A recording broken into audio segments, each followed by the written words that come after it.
అండి, నేను మీ దీపిక యాపిల్. ముందుగా నా YouTube friends and family members ప్రతి ఒక్కరికి వినాయక చవితి శుభాకాంక్షలు.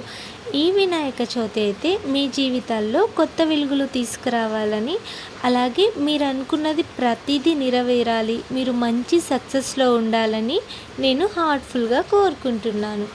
ఇంకా ఈరోజైతే మా ఇంట్లో నేను పూజ చేసుకున్నాను. ఈ శివయ్యనైతే నేను మండే రోజు తీసుకొచ్చుకున్నాను. ఇంకా మా ఇంట్లో అభిషేకం చేసుకొని పూజ చేసుకుంటాను. ఇంకా ఈరోజైతే ముందుగా మా ఇంట్లో నేను అన్ని దేవుళ్ళకి ఒకేసారి పూజ చేసుకున్నాను. మనసుకైతే చాలా హ్యాపీగా ప్రశాంతంగా అనిపించిందనమాట. ఎందుకో మనం ఇంట్లో పూజ చేస్తే మన మనసులో కూడా తెలియని మంచి ఫీల్ వస్తుందన్నమాట. గుడ్ ఫీల్, దేవుడికి చాలా దగ్గరగా ఉన్నట్టు. సో ఇంకా మా గణపతి పూజ అయితే స్టార్ట్ చేయలేదు, కొంచెం టైం పడుతుంది. ఇప్పుడైతే ఇంకా ఇంట్లో పూజ అయిపోయింది. చిన్ని గణపయ్యన అయితే నేను మా యాపిల్ కోసం అప్పుడు తీసుకున్నాను. పక్కనే ఉంది పార్వతమ్మ అనమాట. ఇద్దరిని కలిసి ఒకేసారి తీసుకున్నాను. ఇంకా ఇక్కడ చూస్తున్నారు కదా సీతారాములు. ఆల్మోస్ట్ అందరు దేవుళ్ళు అయితే మా ఇంట్లోనే ఉంటారు.